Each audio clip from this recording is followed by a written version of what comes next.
Well, good morning all. We're on the road and hope you all had a good night's sleep, good night's rest from the chaos of yesterday.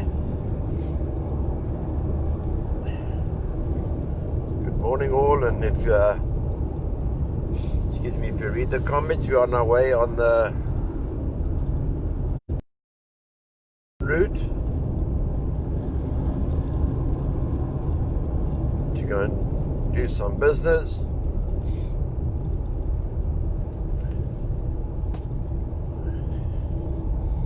Good morning all, good morning. Hi Dale, Ewald, Alfonso. Praise God. Yeah, praise God this morning. Please keep us in your prayers as we travel on the roads. Good morning, Avril. Gertrude, my good friend, how are you? Thanks, Alfonso. Good morning, Elise. Hope you have a beautiful day. Amen, Alfonso, in Jesus' mighty name.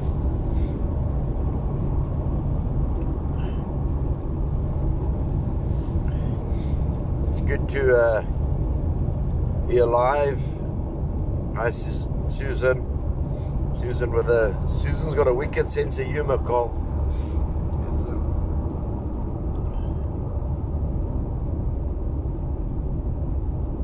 Yes, sir. Swan Glenn Swan from the Dwoons, how's it?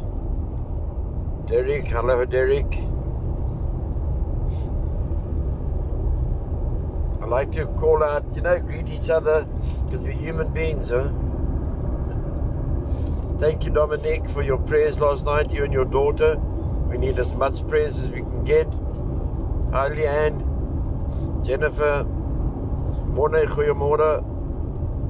Dominic, thank you very much for it. God bless our travels. We'll be going through. We may go as far as Port Elizabeth. From Worcester, we'll see what the business takes us. We got, I'm traveling with Graham and my bodyguard Carl. Not the Carl from the, he's also with Carl, the technical man. He does all the technical stuff. Hi Rochelle, lovely, beautiful. Christine, good morning. Hope you all slept well. And yeah, what a day. What has impressed me the most in the day, hi Leslie, Uncle Anthony, you're a true man. Send love to Kurt. Have a safe and beautiful day. Thank you, Dale. You too, my brother. Kinza Fulop, thank you very much. Kinza donated such a lot of dog food to us yesterday. It was a beautiful act of kindness. I've never met Kinza, and I hope to meet her one day. And thank you very much again. You're an absolute star, and you've always been there and followed us. And good morning, Sandra. Yeah, I don't do the driving, Rochelle. Graham does the driving. He's the head of the driving department. Suzanne, morning. And Sandra, hi Sandra.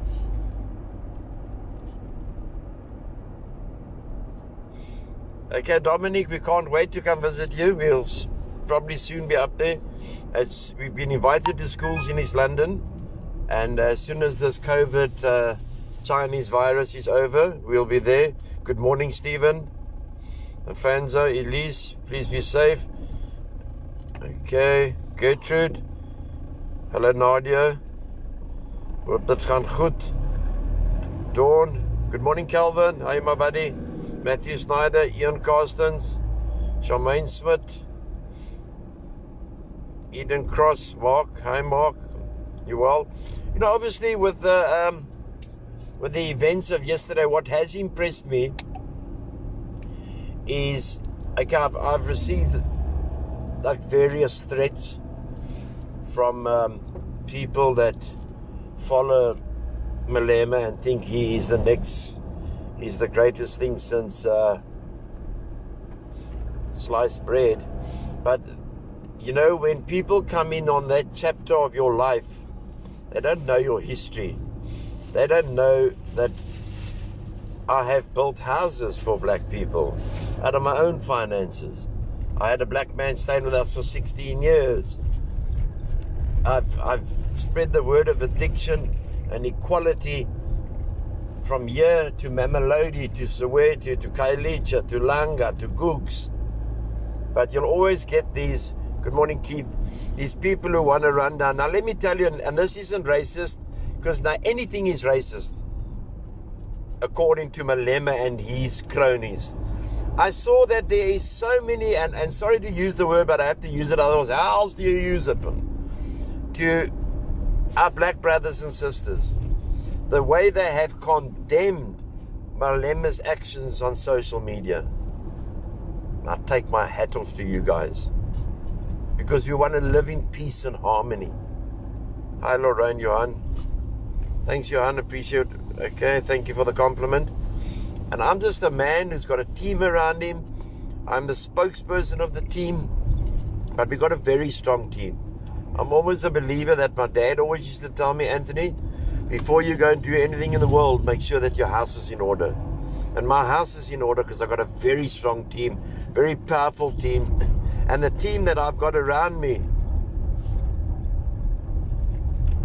Sorry, I also had one video go viral and got harassed and got threats to me and my family. Yeah, I know, they said, how's it, Anthony, I'd like to meet you when you come to East London.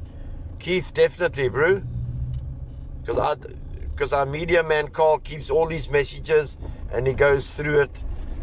And so we just don't say yes and then we forget about it because we just want to say yes. Yeah, I've received the threats. What do I do with threats? If you want to threaten, man, and you want to carry out that threat, good and well. But be very careful if you try and carry out a threat and it doesn't go according to your plan. Because I will not hesitate. If someone comes to us, and we will not hesitate. What people don't realize, the team that I've got around me are hardened addicts that are now in very good sobriety. We've seen hell. Even when I was in the murder and robbery unit and in the drug squad, and then I became an addict.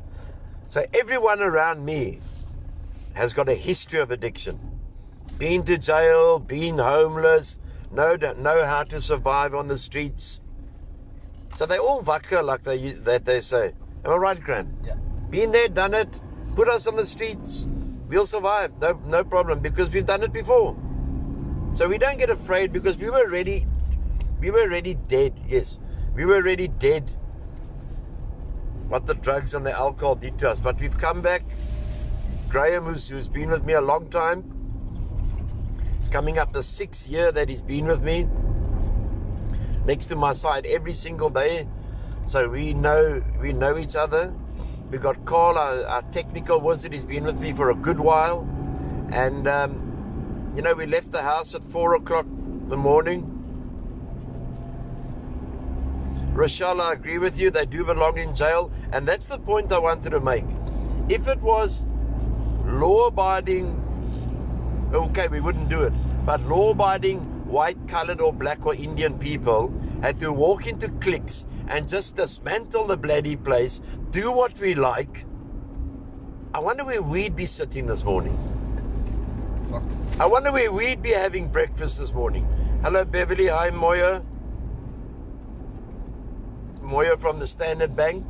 Moya does all my banking. And Letitia, thank you very much. Moya, it'd be nice if there was more money in there, but it's okay. Make a plan, please, Moya. Nadia says you and your team have full support, and we're also not scared. I'm ready to take the EF on should they come. Absolutely, we don't cower to cowards. Good morning from Carl to another Carl. So, I can't understand this thing. Chucky Chelly, he's probably my best friend I've ever had. That I don't want to have, if you know what I mean. If we did that, or if any human being did that, what they did in South Africa yesterday, they would have immediately been arrested. Why was this man not arrested? That's the only question I've got for Chucky. Chucky can't tell me that we first want to see if a crime is committed. Because you don't need a sub-A education to know. Hello, Kim Ramage. What a surname. That's beautiful, eh? Lovely surname. Hi, Glynis. Lovely, Kim. Beautiful. So why wasn't he arrested? That's the only answer we want. Can I go into Shell Garage? I've just been to the Shell Garage now to buy something to eat for the road. Good morning, Christopher Governor. God bless you. Thank you. And I've just decided, you know what? I don't like Shell because they didn't pump my tires up properly. I'm going to dismantle the place. But what Mr. Malema, hello Patrick, doesn't realize, and I think you all know, but I'm just going to repeat it for maybe some people have been out and about, is that the CEO of Clicks is black, the managing director is black, the marketing director is black, the man who approved the ad is black. But Julius the Great wants to attack everything that... I'm not even going to go there. Thank you, Keith, for the compliment, for the lovely words. And yeah, we're not in it for the... Now, I think Julius Malema is actually a scared little boy. And I met him in Parliament once, and he's a short shit. That's why I think he's got that small dick syndrome. Sorry, ladies. He could be converted. His radicalism, he's fighting for the poor, but he's worth 83 million. He had a 16 million tax bill. Carl, how much tax do you have to... How much money must you earn? Because you got a tax company. How much money must you earn to pay 16 million tax, bro? You must be at least at about 40 million a year. About 40 million a year? Yes, at least. Okay. Now let's work it out. Brother Julius, as a member of Parliament and the leader of the EFF, gets a couple of extra rand. Say he earns 200,000, if that. He doesn't earn that, but say if that, Carl, a year. Where would the 16 million tax come from?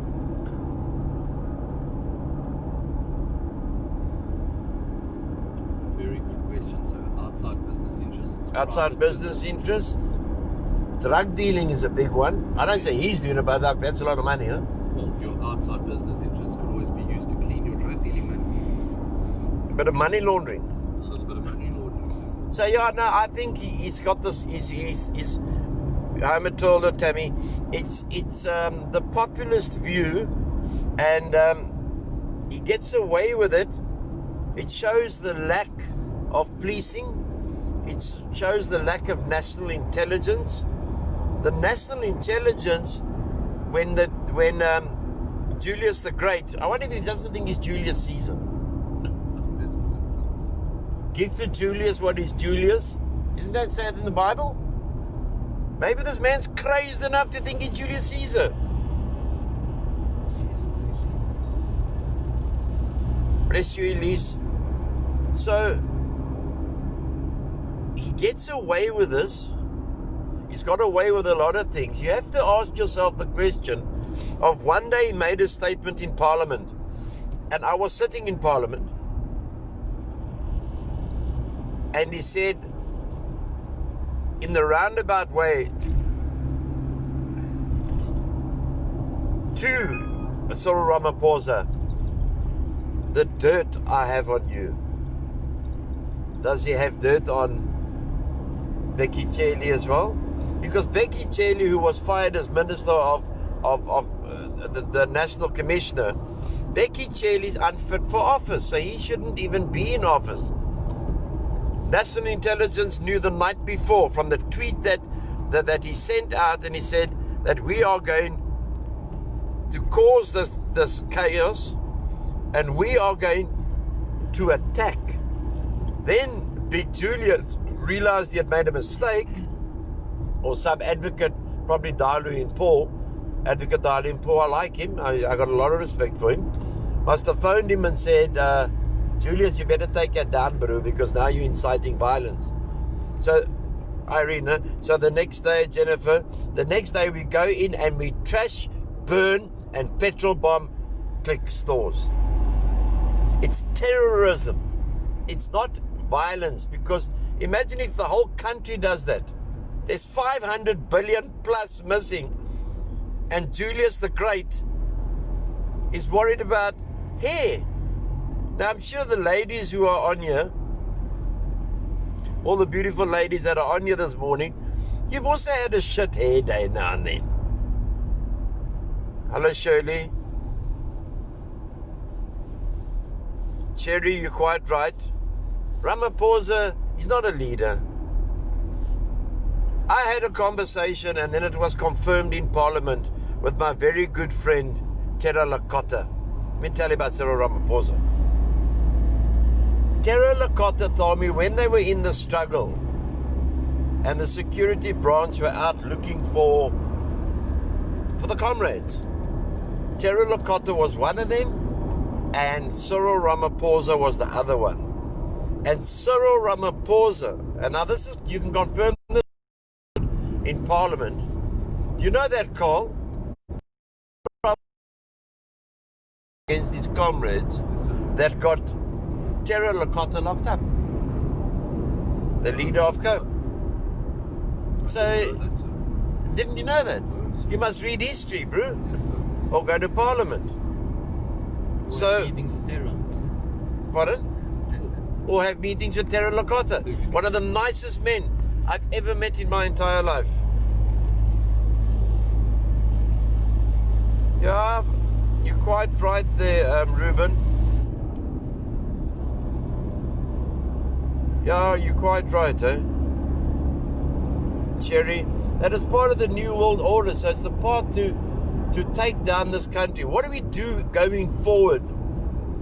There are, I'll just call it like it is, there are more brilliant, law-abiding, loving Indians, more brilliant, loving, law-abiding blacks, more brilliant, loving, law-abiding coloreds, and more brilliant, loving, law-abiding white people than there is Malema followers. We stand up together, morning Johan, we can make a difference. Hello Hester, we can make a massive difference. But we must stand up together, we can't be intimidated. These threats I got last night, you know what?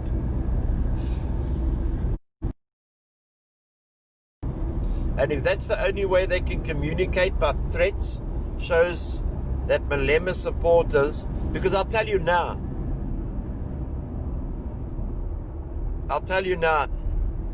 if Malema goes, whichever way, whether he retires, gets a bullet in his head, or whatever happens to him, the EFF is dead.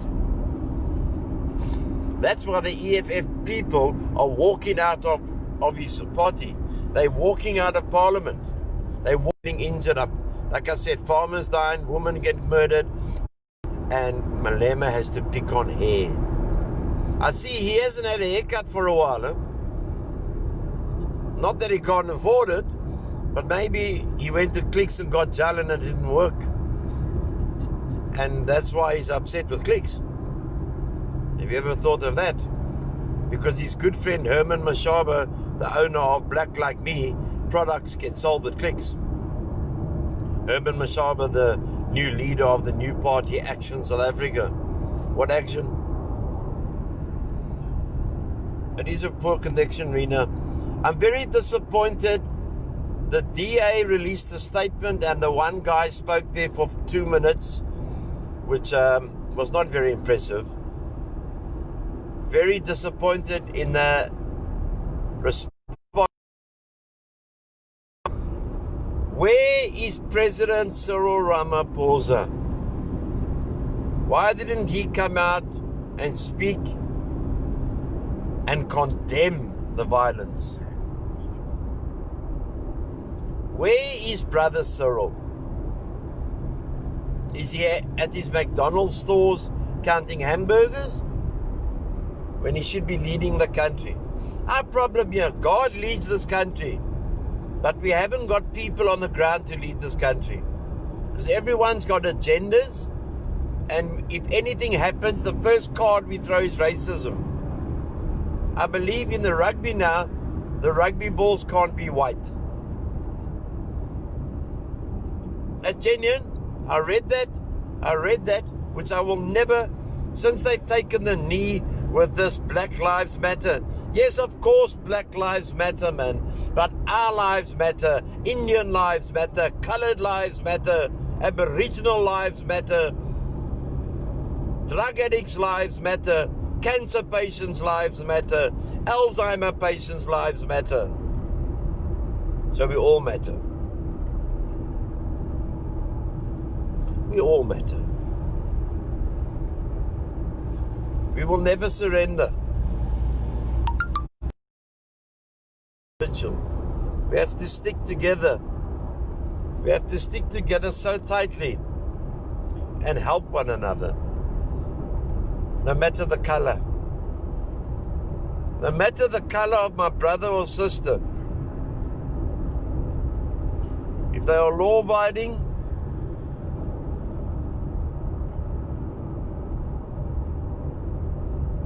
we want to be involved with them. But we're not going to be involved in criminal thugs, Marxist New Order thugs of Julius Malema. He couldn't even pass woodwork, man. I can't knock it out. And then he goes on to get a degree. I wonder how, if you threaten the university, give me a degree or I'll burn your university down.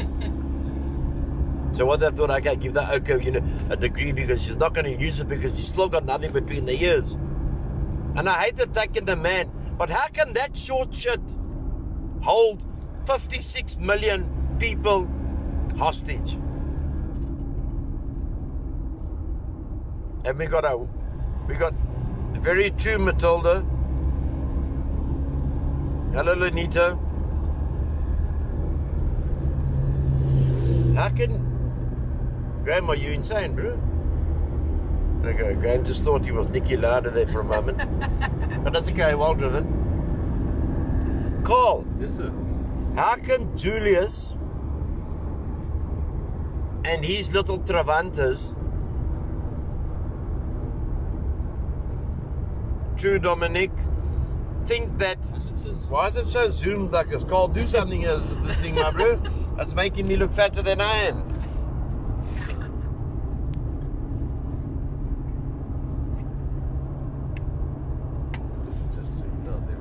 Okay, thank you. We're back to normal now. I was getting a bit worried that I'd Graeme, why don't you watch the road, huh? Then I am, but it was the Zoom. Carl wasn't doing his work. You know,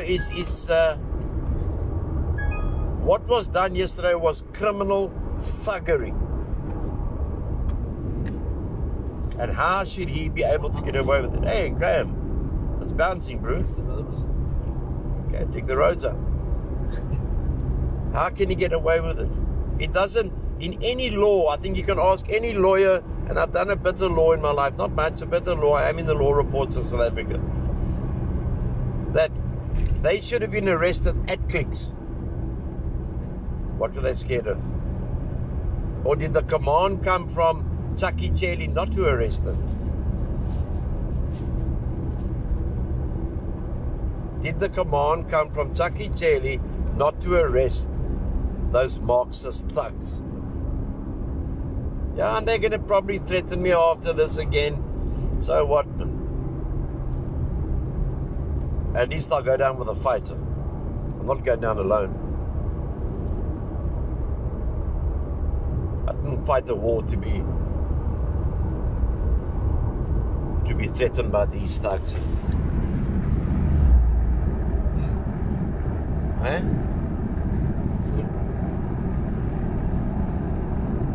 You know, my mother of 87, yesterday she was having a good day, and she's, hello Joanne, sorry, having a good day. She suffers from dementia, and my mother loved two things when my dad passed away. Even when my dad was alive, she loved, hi James, she loved Clicks, and she loved the Wimpy. Mom smoked the Wimpy. And I told her about Clicks, and she was angry because she was at her full senses yesterday. And I got Kurt to speak to her, and Kurt spoke to her, my CEO there on the farm. And my mom's words were, the little bastards. And my mom can't see, but she knows Malema from when she could see. And that's how it affects our people. What about our elderly people who had to go and get their chronic medication from Clicks? What about us, South Africans, black, white, colored, Indian? Oh, I'm so tired of saying that. Why don't we, because of the pathetic statement from the CEO of Clicks, virtually saying, okay boys, we made a mistake, but it was all done by his people, so he's not a CEO really, he's probably just an appointment because or whatever. Why don't we boycott Clicks? Why didn't Clicks stand up and condemn it in the greatest terms, in the harshest terms? I'd like to still know. I would love to ask Chucky, my friend, Chucky Chelly, why were they not arrested? And I think South Africa's asking that. We sent off an email to Donald Trump. We got his address. We sent the email off last night. Didn't go through, Carl. Okay? And like I said last night, I'm not a man just of words. Hello, Rusty. I love a challenge. And I always put my money where my mouth is. My money. I don't ask people for backup money or donations.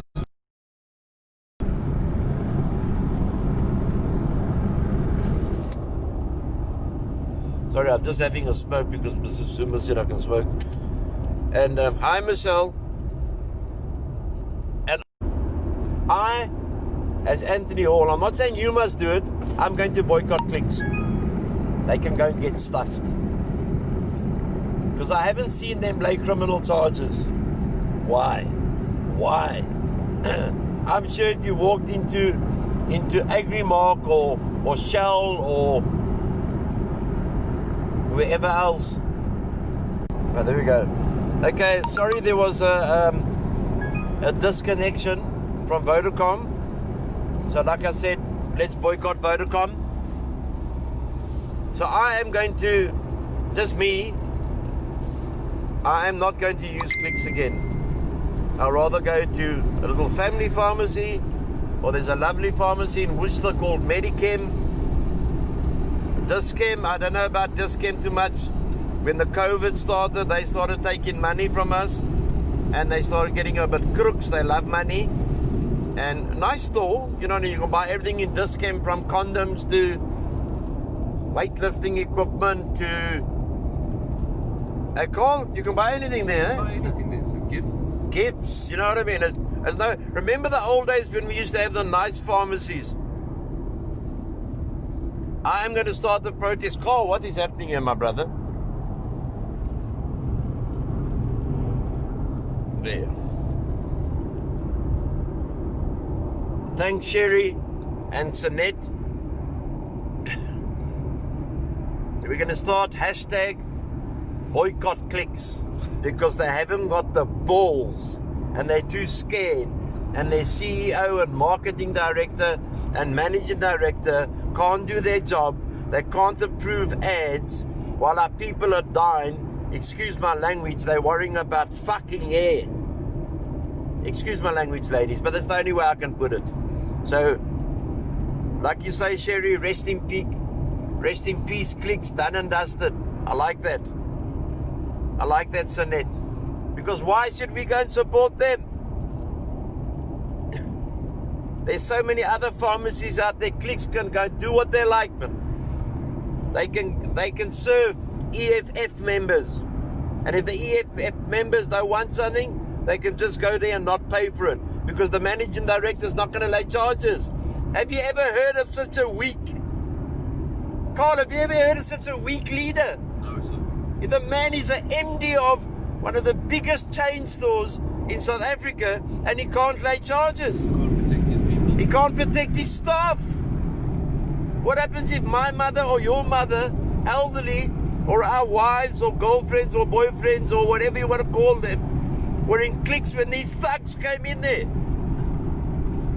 Why didn't the managing director of Clicks and the CEO of Clicks have security at every store of all the 800 stores to protect the staff and the customers?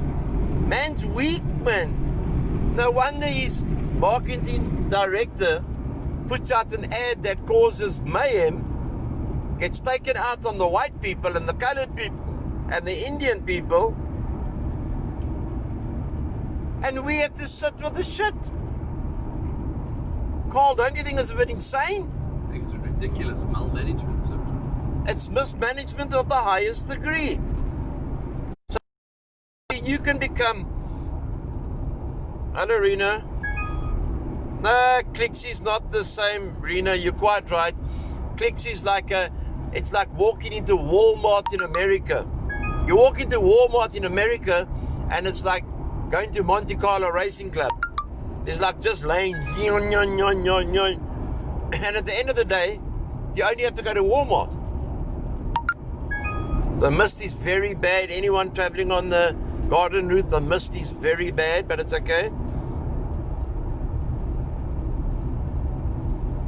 Sherry, you're right. Hello, Bonnie, my friend. Hey, Bonnie's a chick that doesn't take shit, huh?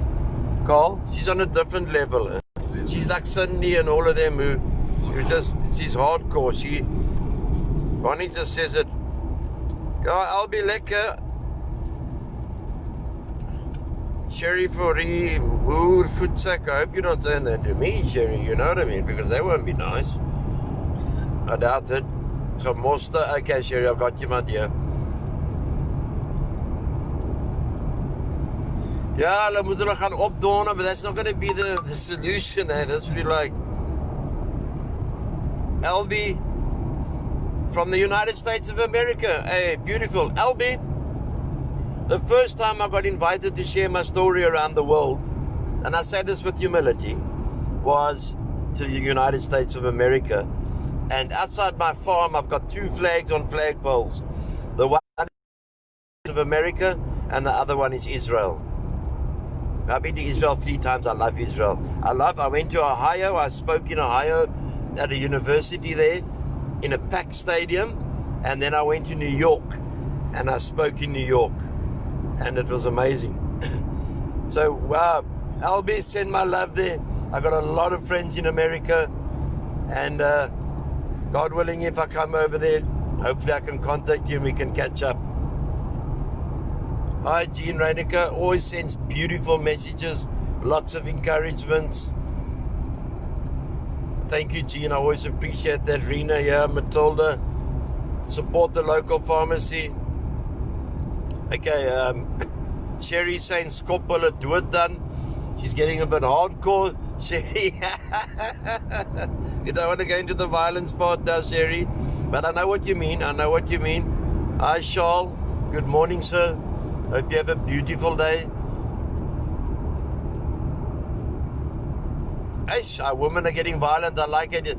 They say, go to war, Carl. Go to war with a woman, bro.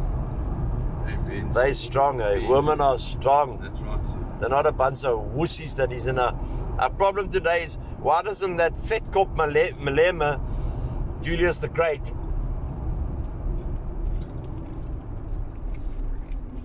okay? No problem. Sorry about that. No problem, Graham. Missed this very bad. Why doesn't Julius the Great go take on the drug dealers, man? Oh, this is beautiful. We've got our friend from America. Carl, listen to this, Graham. Good morning, Anthony, and to all fellow South Africans. All my love from Prague in the Czech Republic. Different level, Natasha. Different level, my sister. Lauren, how do we help you and get involved? Lauren, I think the best thing at this stage, I think we need someone to open up a page in a group and boycott clicks. We must fight back. Clicks did nothing to protect the lives of South Africans yesterday. They allowed mayhem, they allowed chaos, they allowed thugs, they allowed criminals, and that shouldn't be allowed. So our safety is not secure when we walk into clicks. The safety of our mothers and fathers are not secure. Our safety of our women are not secure. The safety of the staff is not secure. So that's what I would like to start. And we boycott clicks. We'll show them, we hit them where it hits them the hardest. We'll hit them in the pocket. And they're not too big to fall, huh? Clicks are not too big to fall. Let's turn this around onto clicks. They started the shit. They did not put security guards there. They have not laid charges. They have not apologized to us, the South African public. So stuff them, they're gone, they're done, they're under the bus. And we support our local pharmacy. Because you know our local pharmacies are getting screwed because of these conglomerates, corporates. Hi Cheryl Stodom.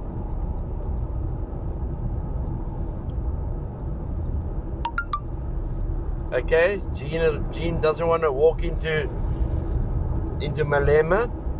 I wouldn't want to either. He needs a good hiding. I'm a biker chick.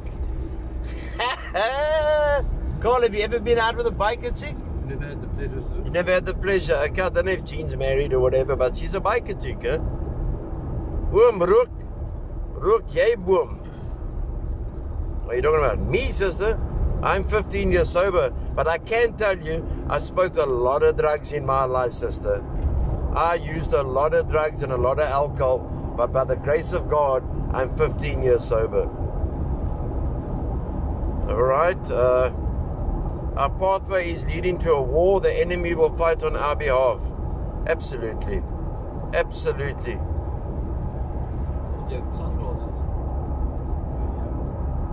Sherry, I don't know what you're trying to say here, my sister. Okay, Albie's coming back from America, and I think pull over, Graham. Oh, where's the sunglasses? Just hold on. I must clean the windscreen there. Vet Kop Malema. Yeah, Lynn, that's what it is. Albie Alexander. Thanks, Cheryl. Lauren. Yeah, what they did, they got away with murder yesterday. I also support my local pharmacy. Pull over, Graham. Yeah, no, pull over. Medichem in yeah, Alfonso, that's what keeps me going. I'm not an angel and I'm not a hypocrite, but I have tremendous faith in God.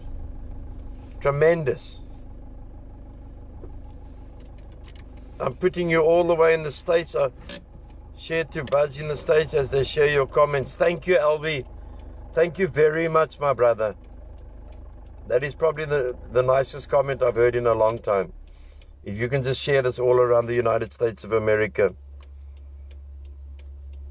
Hello, Cheryl, Jackie. Jackie Myberg, so do I.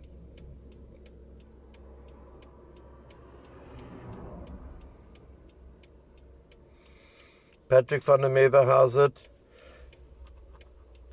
So that's what we can do. I think South Africa is sitting on a bit of a knife edge at the moment, a bit of a knife point of. But what we have to be careful of as well. I would like to do that, Alfonso. That would be great. You know, I've been very lucky, man. Now I can just talk on a bit of a personal level of going to give talks on my life story, which has been quite interesting around the world. I've traveled to many countries, been invited, and right around South Africa. And I was 2 years homeless before I stopped alcohol and drugs, and Yes. And it's only by the grace of God, nothing else. You know, by the grace of God and the help of people. I'm no saint. I've caused a lot of shit in my life. Hello, Teresa.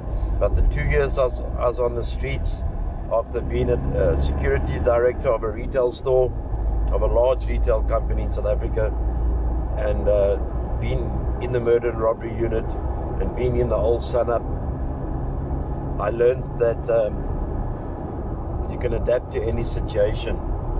And the thing that frightens me is not for Anthony himself.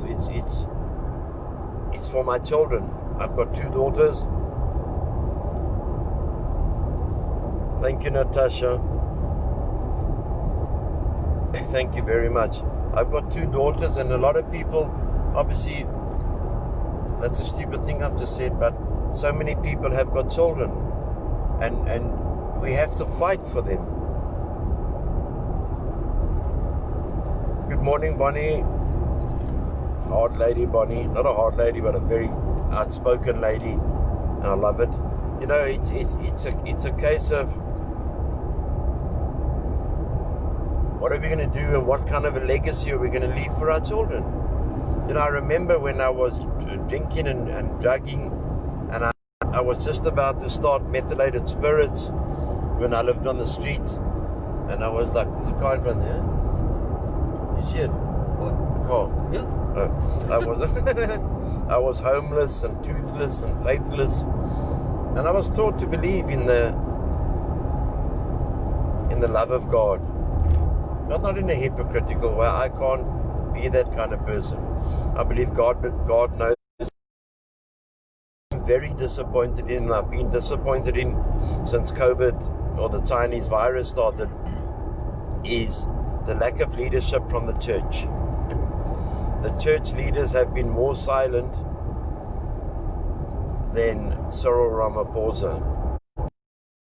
In the apartheid era, the people that led the fight to the government of South Africa at that time were the church leaders. Like them or not like them, they were there, and they did what they did, and they accomplished a lot. The likes of the Reverend Alan Busak, the Bayers Nordier,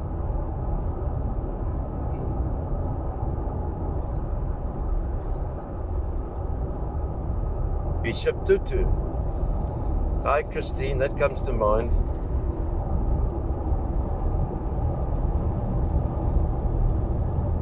Okay, Lyle, I don't understand what that is, my brother. Hi, Christine. So where are our church leaders that strut across the stage every Sunday and collect hundreds of thousands of rands of tithes and offerings? You know, we've had marches organized by everything but the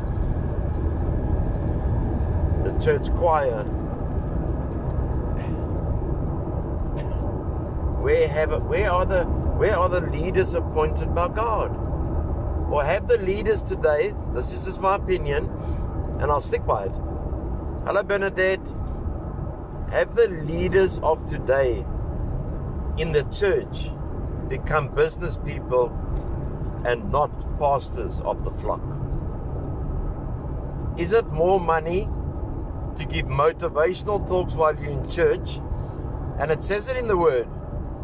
And David Wilkinson once said it, one of the greatest preachers alive, who ever lived, that one day the church will become a carnival with strobe lights and bands playing instead of the straight, unadulterated Word of God. If Jesus looks down on us, I don't know what he's thinking.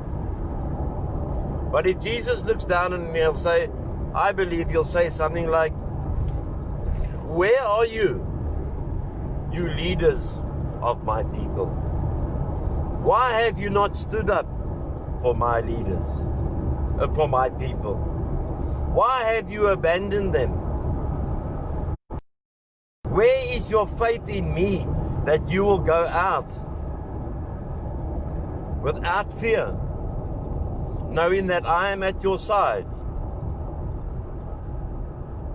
and give the hearts of the people you lead? Where are those people? Where are our church leaders? Where are our populist church leaders? Where are the leaders that evoke euphoria? A person, a wise woman once told me that we've lost the respect for God. That we come into a church, we'll sit down, we'll sing a couple of rock song numbers, the preacher will get up, talk mainly about himself and money, but not the word of God.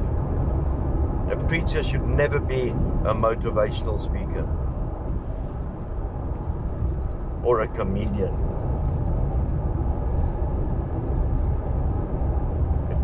A preacher should preach the word of God. This is what's going to happen. Unadulterated, this is what's going to happen. But they have been so silent in the last 6 months, haven't they, Carl? Yes, sir. Remember, Jesus walked alone with his 12 disciples. And I'm not being holier than now.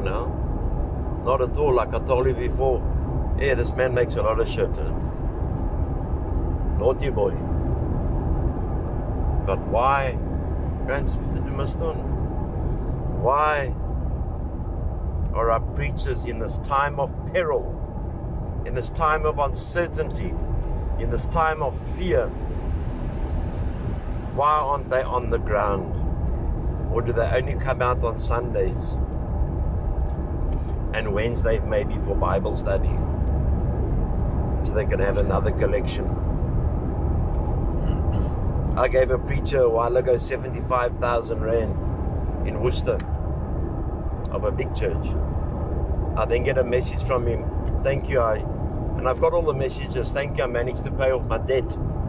I asked for my money back. Oh, well, the next thing I got was a lawyer's letter. That's what the church has become. Church has become a business, man. You don't have to speak for 25 minutes about give money to the church, and then in the next sentence you preach, hey, have your faith in God. I'd like to see more preachers stand up of the major mega churches. Stand up. Or are you struggling now because you only got 50 in the church? And I'm not condemning them, because we need as many leaders as we can now, without fear or favor. Have faith, have strength.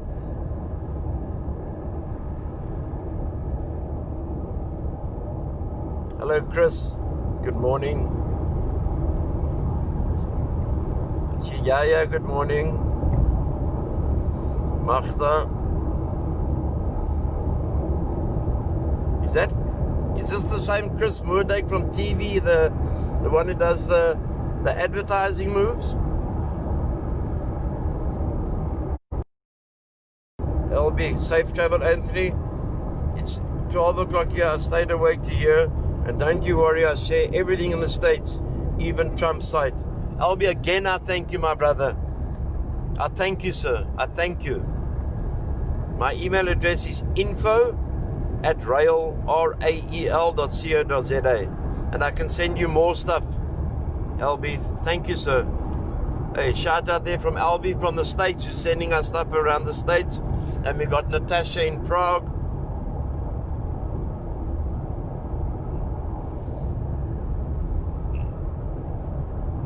Okay, there's a message from Natasha. You're a huge voice for the struggling of many of us South Africans who need to stand up. I love to watch your videos. That's what cool. It's different level, Cole. Thank you, Natasha, for the beautiful words. God bless you. Alfonso, thank you.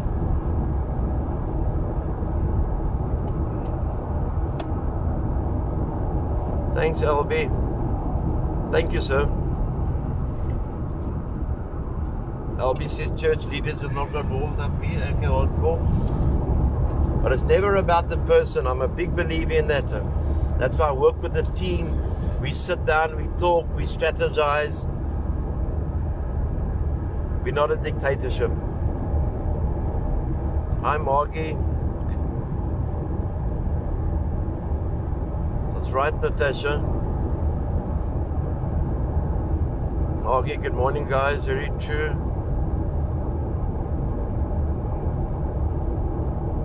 I stay in the Breda Valley in Cape Town. I am from Cape Town.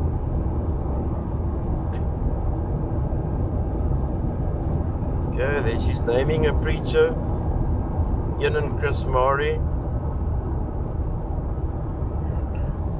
Carl, can't we get like a system devised in the car where we can just move it like a normal thing instead of having to stroll it so we lose the conversation? Hi, Claren. Beverly.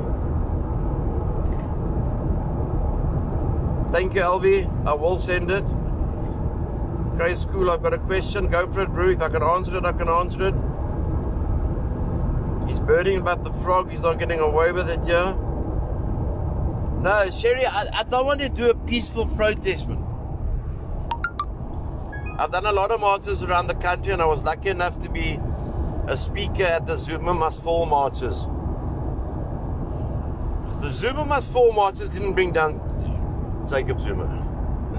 It put a lot of pressure on him, a very lot of pressure, and then Beverly morning, and then the ANC recalled him, and then the corruption started.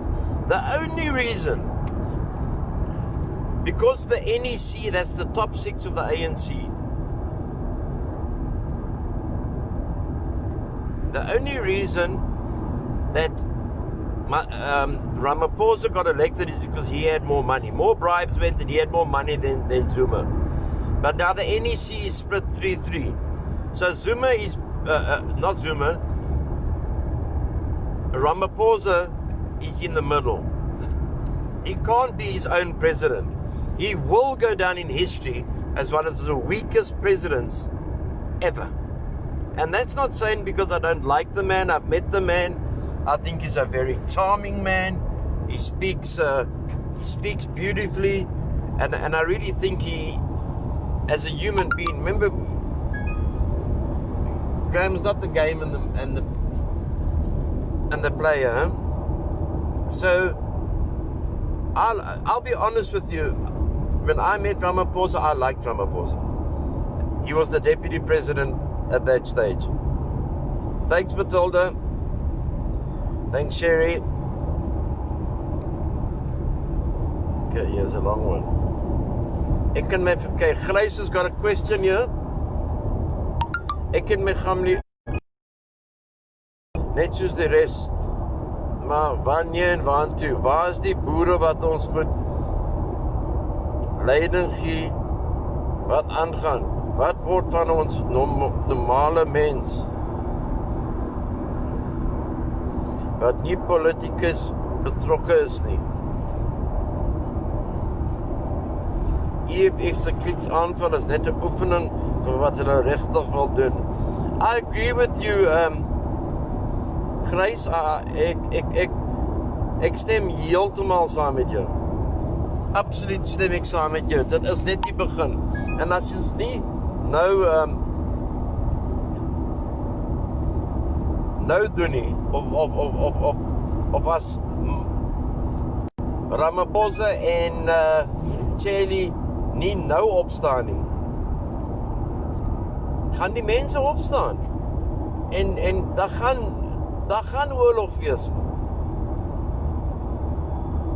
Daar gaan die verkeerde plek, verkeerde tyd iets gaan gebeur en dan gaan die land heeltemal hand uitdruk, heeltemal.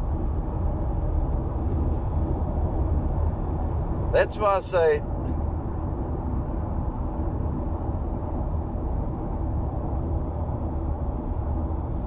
Thank you, Becky. Pat Becky. I hope you're not related to Becky Chaley, you know what I mean? But send Chucky my... Thanks, Becky. Send him my loves. Yeah, we try to be a warrior because my dad always taught me that I take a lot from my dad. I'm not afraid. I'm not afraid.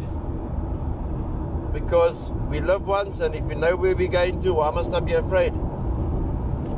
Someone has to stand up. It was prophesied many years over my life ago, strange enough, by 2 American preachers.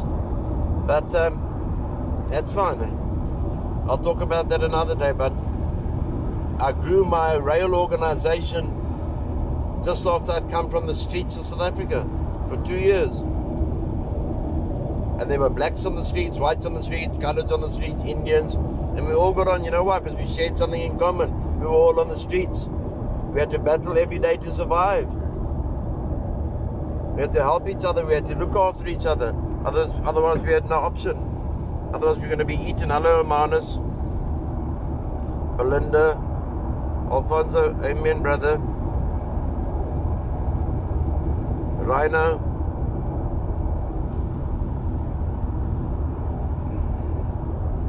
Yeah, so, hi Liesel.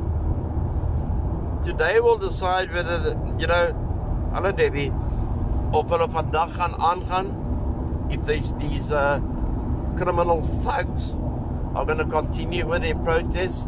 And I hope the ladies I spoke to earlier, Carl, you must write all these names down like you do when we finish them. Yes, sir. Please, in the comments, we keep all the comments. Amen, Natasha. If you stand for nothing, irony, stand for nothing, we're going to fall for everything. And you get to my age at 56 and you realize, hold it, man. Let me contribute to my nation. I've been doing it for the last 15 to 20 years. Make a change if we can make a change. But we can't play hero status. I'm not the hero. And that's why I'm going to say it again. The team I've got around me, they're heroes. You people on this phone are heroes.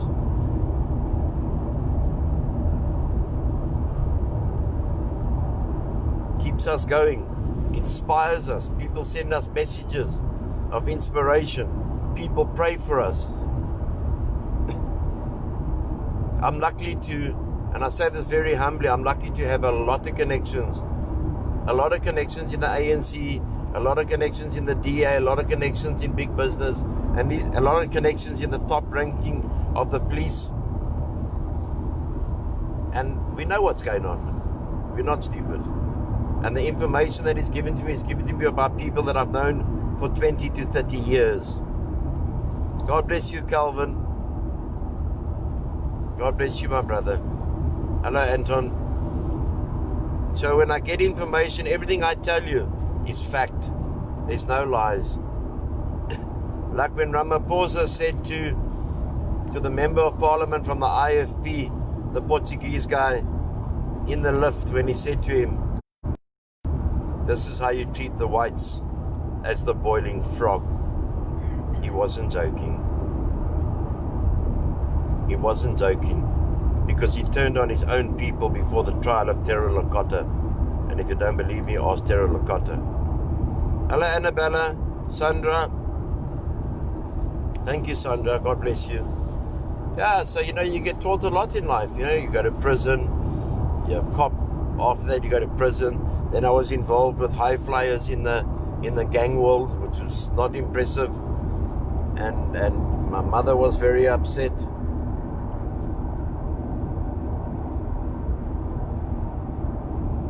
We can make this country great. Apartheid was wrong, but we didn't sign the apartheid laws. Apartheid was wrong, but we can be a difference. We just have to, and God will work in His time. I believe that. I believe that strongly. There's an anointing on this country.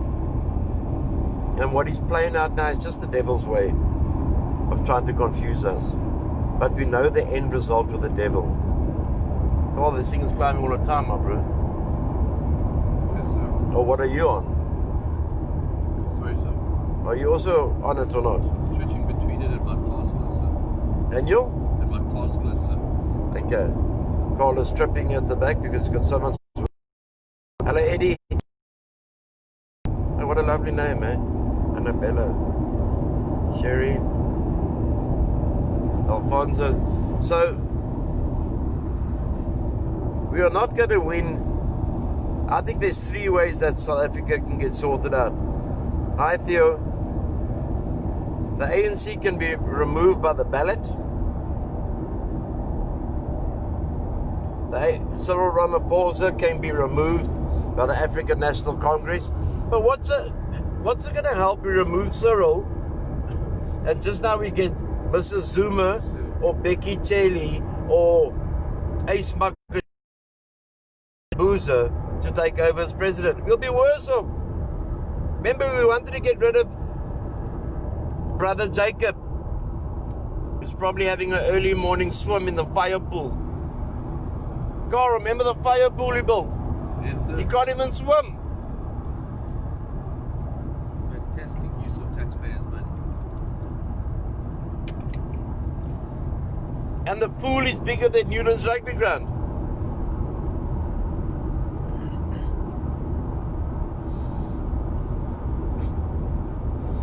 Yes, that is the difference, Belinda. We have got a weak president who's only a president by name and salary. Hello, Anita. Cameron. Hello. So he couldn't make a statement yesterday because Malema said in Parliament that he's got too much dirt on Ramaphosa. A good president like Donald Trump would have come out yesterday and said, hold it, we're not going to take this crap. We're not going to take this nonsense. But where is Ramaphosa? He's probably turning up the heat with the frogs inside it. Ramaphosa is dictated to by David Mabuza, who we don't see. He's the deputy president, gets a fat salary. We never see him. By Ace Magashulu, who's the biggest criminal crook that you will find in the ANC. He was part of the Estina dairy farm, and when he was the premier and in charge in Bloemfontein. Ace Magashulu is a crook. And he can take me to court and I'll prove he's a crook. Because he mustn't think, I'm a big believer, we keep our friends closer and we keep our friends closer and our enemies closer. Everything that I get, I take and it's hidden away. People come look for stuff in my house, they're not going to find anything. So Ramaphosa will never come out. I like that Christ Chuck Norris. Yeah, it's gangsterism, it's thuggerism. God, it's just like flying up, huh? Yeah, so what is the solution?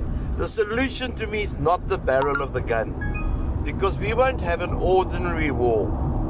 Hello, Michelle. We will have a war a civil war, which is not a war, as we all know, where you go to war and they're on the left-hand side and you're on the right-hand side, and you walk towards each other and you want to kill each other. This will be an urban war,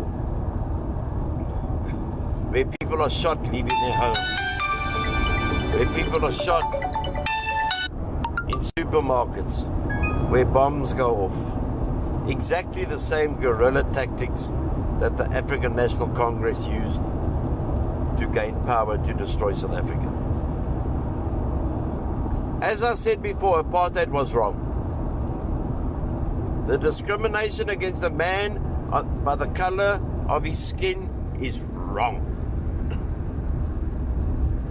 And I haven't only said this today, I've said this all my years. In the apartheid era, I used to go out with an Indian girl. We went out for 4 years. I know what it was like when I had to get on that train and that carriage and all that. So people must come and say that we haven't lived through it, because we have lived through it. But in the apartheid era, not all white people, and let me say this, the minority of white people didn't like black people. The majority of us white people got on with black people, the same as today.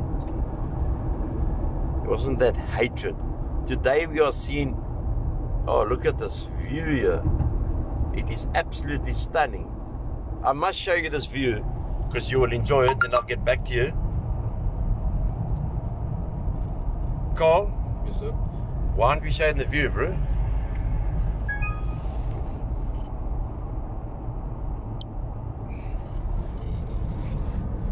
Wow.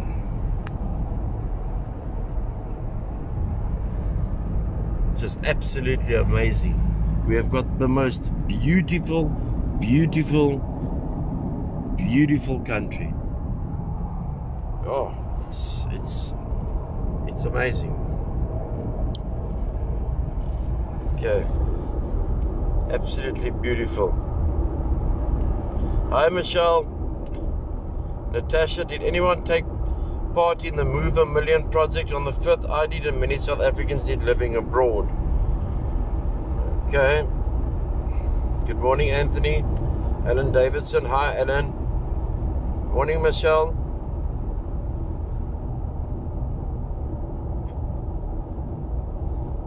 You know, so I was talking about white people, Indian people, and black people during the apartheid era, which some people don't know, fought together on the border. Fought side by side. But the propagandist hate is being promoted to cause mayhem and chaos. The populism of Malema. He doesn't want anyone to change their hair, but his wife wears wigs and that. Look what's going on here. I can't change my hair. Hi, Glinda. Hi, Jaapie. Gaan het met môre? Okay. Anton Lombard has got things to say. Things are going to get worse if nothing gets done. Yes. Yeah. Absolutely, my brother. Absolutely, Anton. We are. If Becky Chaley, aka Chuck Norris, Chucky, my brother, if that man and the president of this country do not sort things out today, civil war will start soon. Mark my words, I'm saying here today. A lot of my political friends have told me this. They will never say it on air because they'll lose their jobs. I've got a job. Look at our children. They've made our children weak. The drug dealers have got our children in the pockets.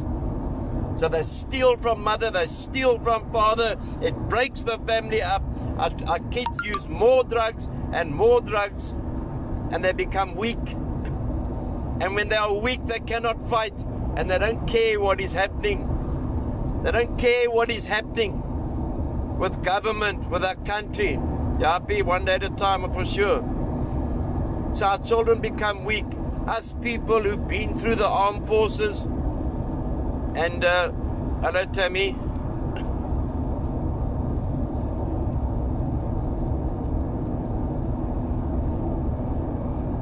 Very good point there. Very good point, Tammy. God bless you. You know, our children get weak, and us oud toppies, we're not old yet, eh? Miskien oud, maar nog nie koud hier. We can still look after ourselves. We who had Defence Force training, we're getting a bit older now. And what have you got at the old side of it? You got the elderly parents who are old now. It's their time to rest. White, black, coloured, Indian, their time to rest. So they've neutralized the youth who have got no training whatsoever. The middle, us people, we're getting a bit older. We're the last generation that can make a difference in this country. As it stands now.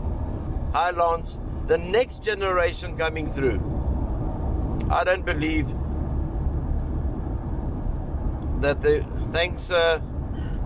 Thanks, Grace. Hey, robbed in Umtata. Yeah, you know, you don't want to. Yeah, Grace sends a message, robbed in Umtata. Like, you know, it's not right. We shouldn't be living with so much. I'm going to give the phone to Carl for a bit, just while I have a cigarette. Mr. Zuma's oh, sorry, I didn't say that, but like, you know what I mean. Because Mrs. Zuma was the African Union president. She made a complete stuff up of Africa. They paid money. You know, they paid her to resign and to leave the African Union. They paid her. Probably about 10 rand.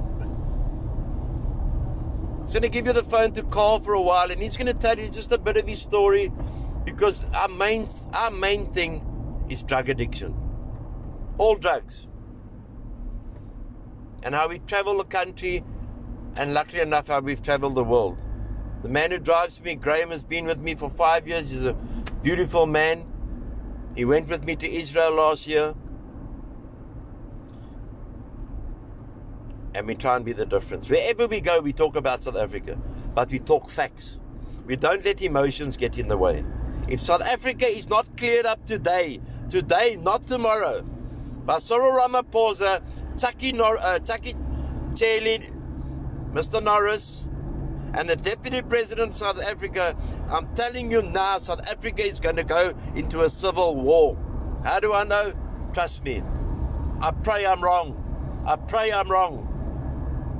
I pray I'm wrong. It's going to give you over to Carl. Beautifully spoken. He's single. And he's a beautiful man. He does all our internet, all our media, with our media manager in London, Lee J. So he's got a beautiful story of hope and encouragement for people who may be on here, who knows someone who's been addicted to drugs and alcohol like I was for 25 years. Hold on a sec.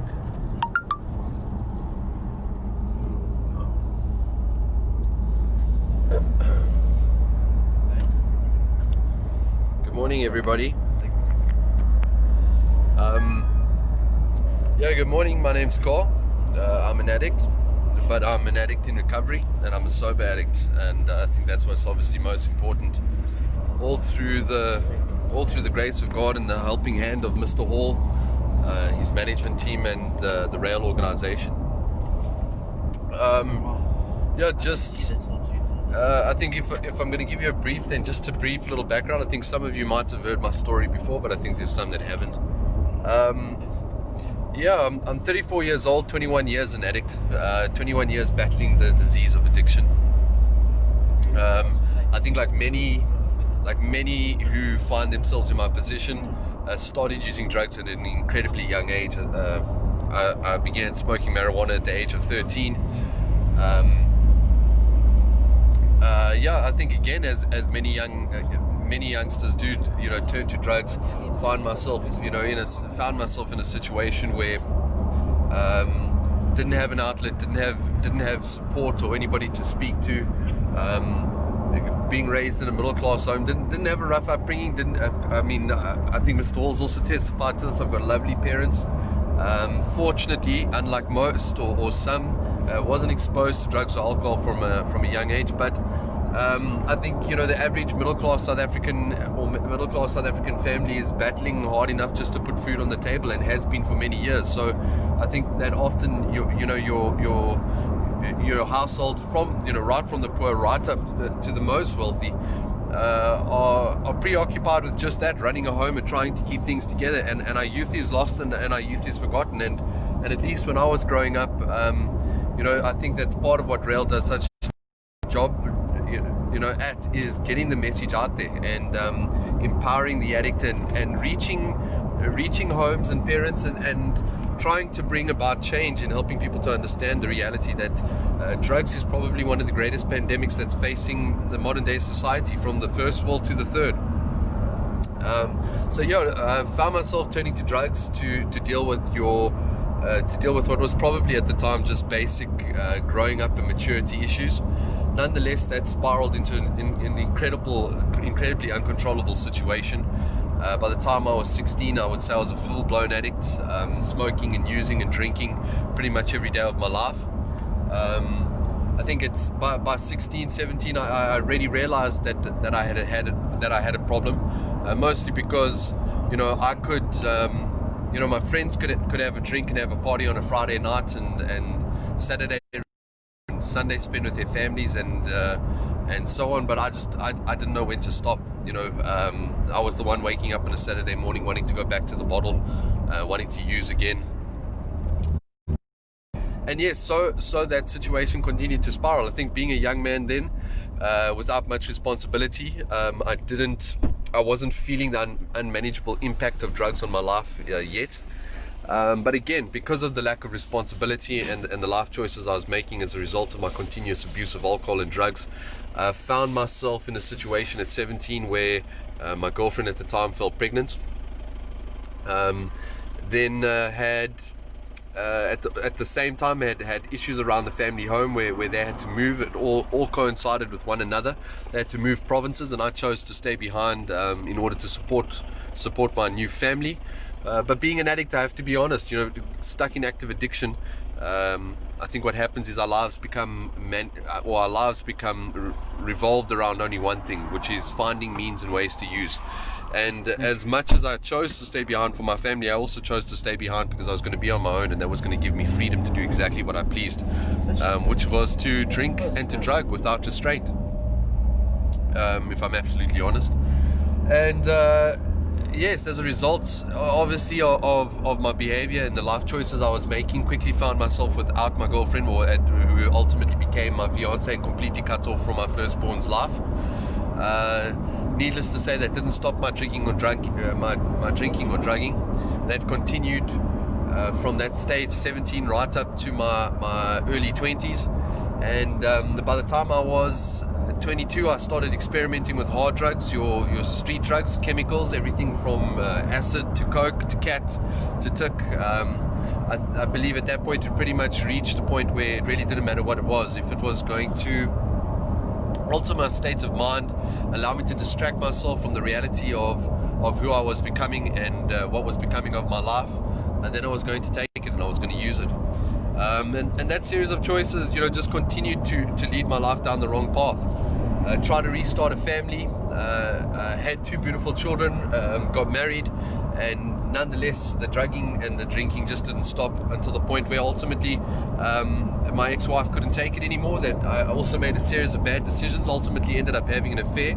I think that one of the most common things that happen with us as addicts is that we become addicted to anything that's going to alter our state of mind or our emotional responses, or anything that's going to give us some sort of instant gratification or distraction from the way we were busy feeling. And of course, with the marriage that was falling apart as a result of my drugging and drinking, one of the things that I, as many addicts, battle with is also lust, and ended up trying to fill that hole that was not being filled by drugs while I was trying to cut down the drug use but not succeeding, was women. And ultimately ended up having a full-blown affair, which resulted in me losing yet another family and losing access to those 2 children as well.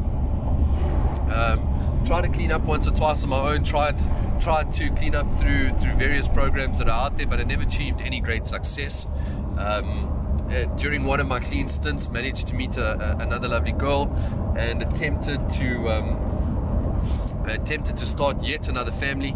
And again, of course, as a result of my drugging and drinking, found myself in a situation where that relationship was breaking down, and not so long ago ended up losing that family as well. So I think the brief I'm trying to cover is 21 years an addict, 5 children, 3 broken homes.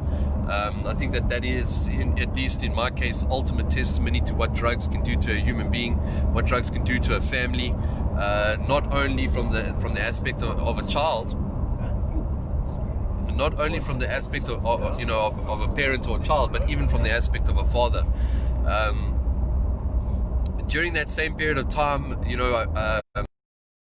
that the drugging was taking priority of every other aspect of my life. Ended up finding myself in court for a failure to adhere to a court order, in the sense that I wasn't paying maintenance for my children from my ex-wife. In this country, you know, the maintenance court happens to take that relatively seriously, and the fact that I was rocking up to court with bank statements justifying that I could easily afford the maintenance, but I wasn't spending any of the money on maintenance, put me in a very bad light as far as the court was concerned. Of course, the issue was my drugging and drinking. You know, I think just as it is with any addict, drugging and drinking took priority over everything else, even the well-being of my children. I think that addiction can be an incredibly selfish drug, and you know, when you're stuck in the midst of active addiction, there really is only one thing, that is finding your next drug, finding means and ways to use, and it completely consumes the way you make decisions and what you consider to be priority. Yes, that situation then continued to spiral. The court didn't take lightly to the fact that I was earning enough to pay my maintenance, and that of course all the money was going up my nose, and that led to them proceeding with criminal charges for contempt of court and failure to pay maintenance. I tried to fight that court case for a good 3 years, but despite the pending doom and the situation that was spiraling out of control, I couldn't put the drugs down. As a result, I ended up taking on 2 suspended sentences in an attempt to enter a plea bargain. One for 1 year, wholly suspended for 5, another for 3 years, wholly suspended for 5, and I ultimately had to sit 6 weeks in Johannesburg Central Maximum Security Prison for contempt of court. And you know, even that wasn't enough. You know, I can remember sitting in Sun City. They call it Sun City, it's the nickname, because if you have money in Johannesburg Central Prison, if you've got money, you can get anything you want in there, from TVs to cell phones, the works. And yeah, found myself having conversations with criminals, as I was obviously at the stage, but who I tried to disassociate myself from in denial, who laughed at me and mocked me. You know, I remember convicted criminals asking me to show them my prison card. When you go to prison, you get a little card. Declares what grade of a prisoner you are in terms of your behavior, and it also states your charges. And they kept asking me, because they couldn't believe that I could have been sentenced to prison, at least not Johannesburg Central Maximum Security Prison, for contempt of court or for failure to pay maintenance. And often in prison, the guys that are there for things like you know, the sort of grotesque things that guys can do to women and children, they'll often lie about their charge because they know that they will receive some sort of bullying or sodomization or harassment while they're in there. And ultimately, when I would eventually show them my prison card and they would see what I was in there for, I'd be laughed at. You know, housebreakers, hijackers, robbers, guys in there for assault, for murder. They would laugh at me because they couldn't believe that somebody could allow something so simple to reach that point. But yes, ultimately sat time in prison for it. Eventually came out purely by the help of family who helped me to manage funds, started paying my maintenance, but still continued to drug for at least the next 7 years. But that also wasn't the end of my run-ins with regards to drugs. You know, at some point I'd managed to evade the police for most of that 21 years, but at some point it does catch up, and at some point you can't keep running.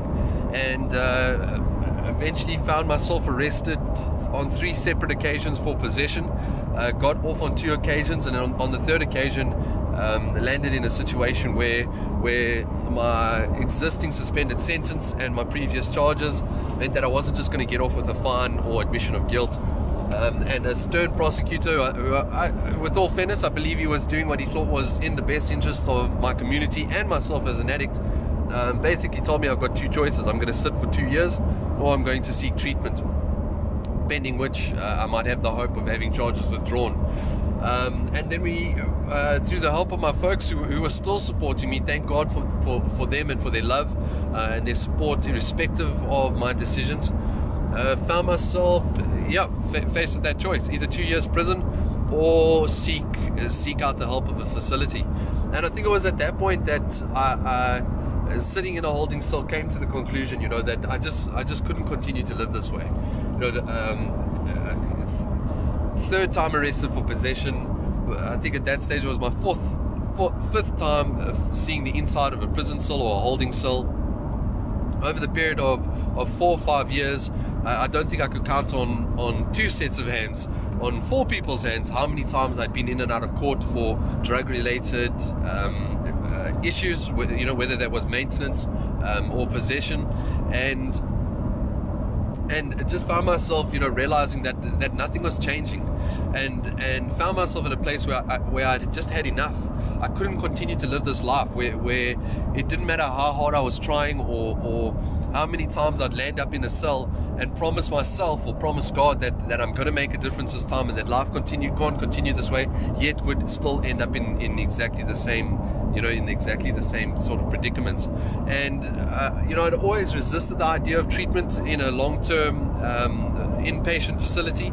I think, looking back, the addict in me, still desperate to want to use and still desperate to want to pick up, was fully aware of the fact that had I entered into a facility, my ability to promise everybody that I wasn't going to take drugs again, stop using maybe only for a couple of days and then pick up again, would be completely removed. And perhaps that was the biggest driver why I always resisted full-time treatment within any sort of rehab. And I think for the first time in my life, found myself at the point where I'd exhausted all options, nothing else was working. And I couldn't continue to live that way. 33 years old, 5 children with whom I'd completely broken. 2 of those children, to this day, they call me Carl, I'm not Dad.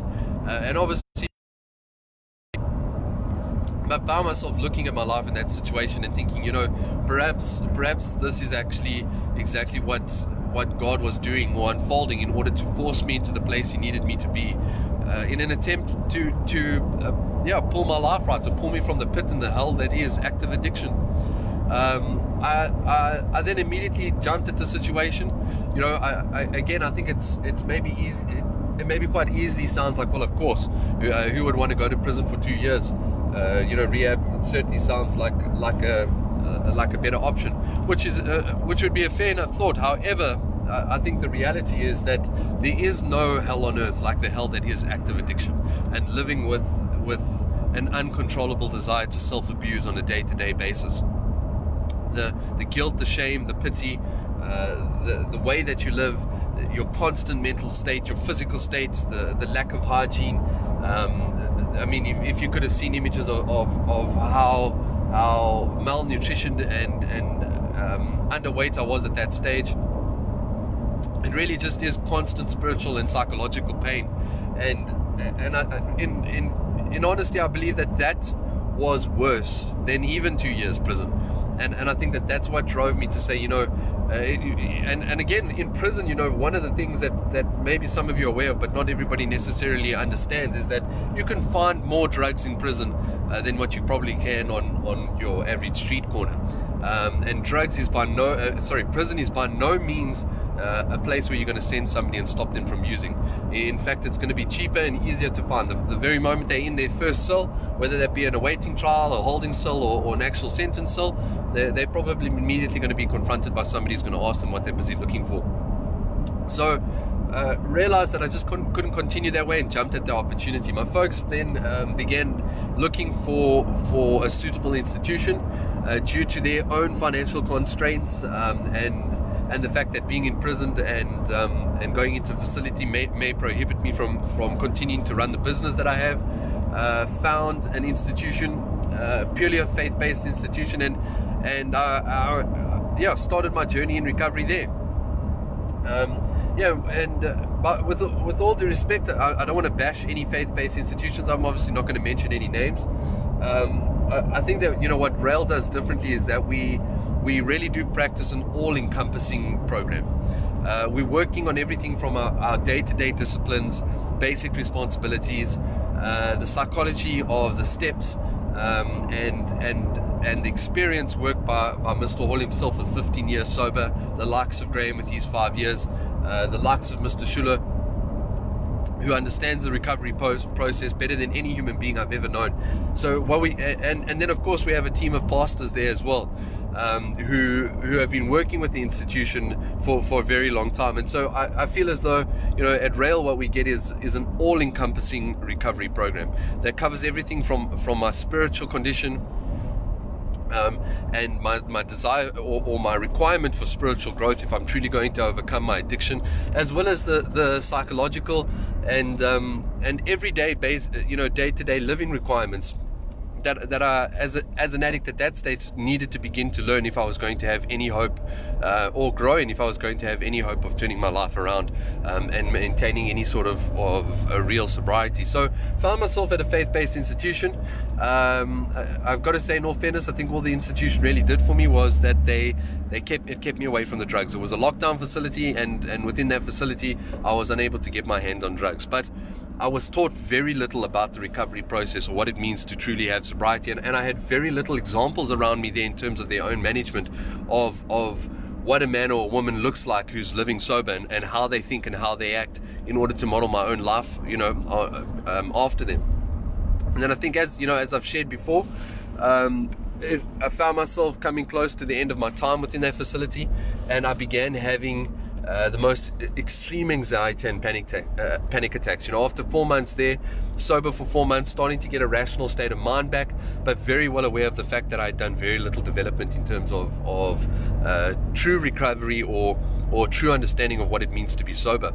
And I was panicking. I was panicking because the reality that I was going to be released soon was there, and I knew that I had not learned or developed enough to be able to sustain a sober way of living on the outside once I'd left that facility. And then I reached out once again to my folks.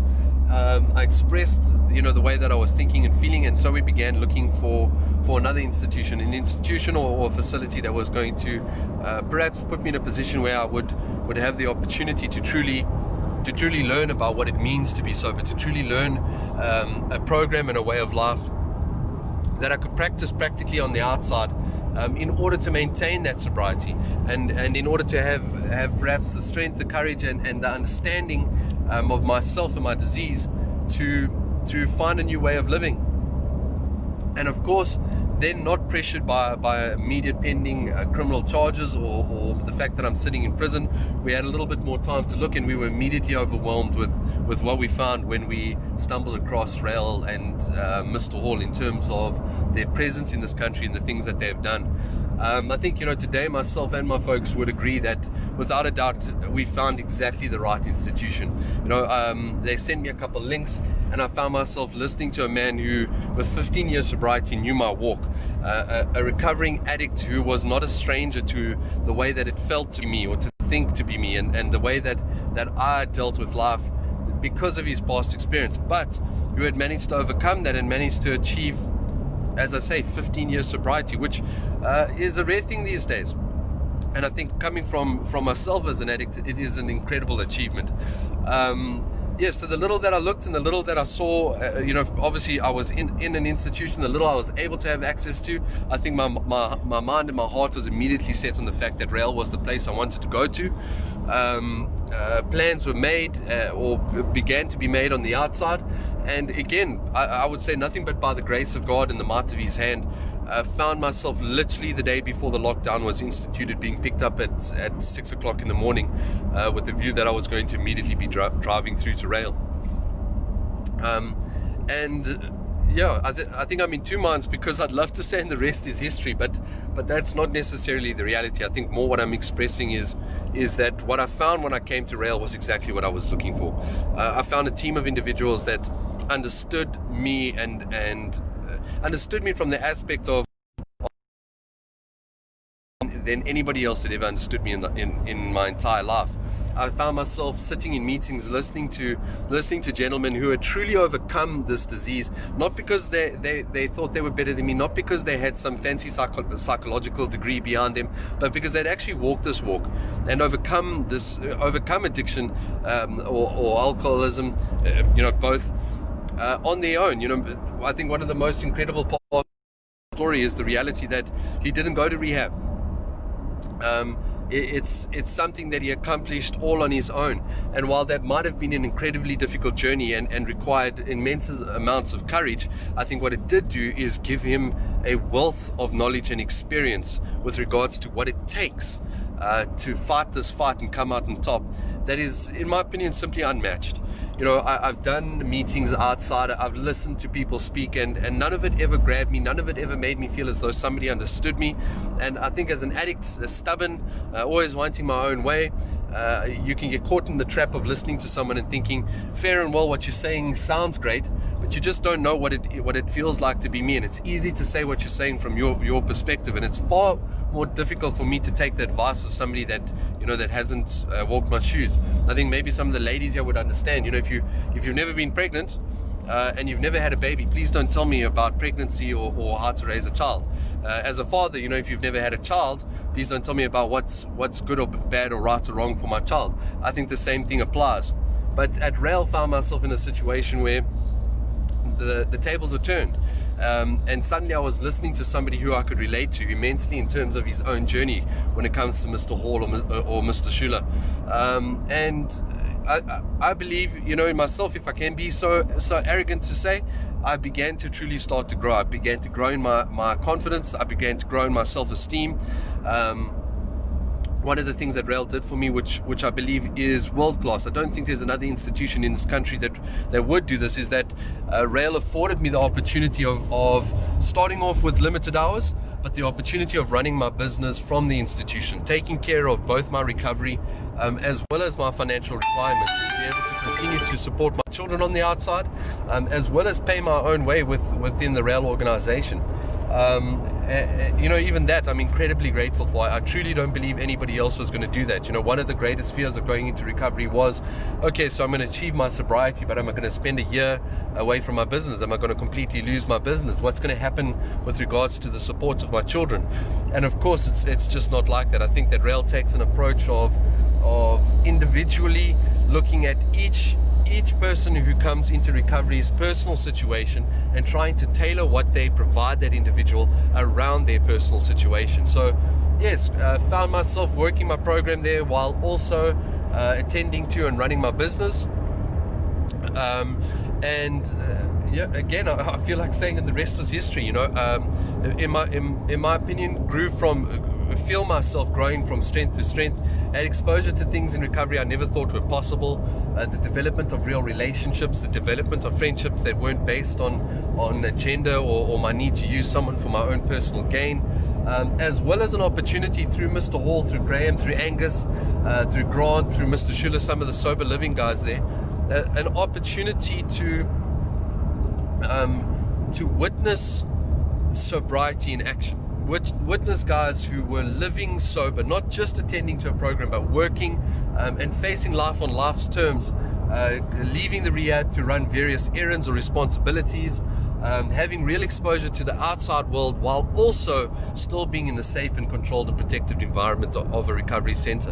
And yes, you know, from my experience, you know, obviously being institutionalized before at least 3 times prior, I don't believe there's another rehab in this country as well run or as qualified to truly help the suffering addict as RAEL. And yeah, it might be easy for me to think, you know, I sound like a poster boy, but the reality is I would give, you know, every last breath of my life, I would give my dying words to supporting this organization, because this organization has saved my life. You know, Mr. Hall and his team have shown me a way of living that I haven't known for 21 years. And you know, if I go back 21 years, I was 13 years old. I didn't know what it meant to live like an adult anyway. You know, I feel as though I've been given a gift that I never knew was possible because I've never had sobriety, and which I'm still reaping the rewards for every day. You know, I feel as though within this organization, every day for me is new. Every day is a new experience. And it's not just about being clean or sober. Every day is beautiful.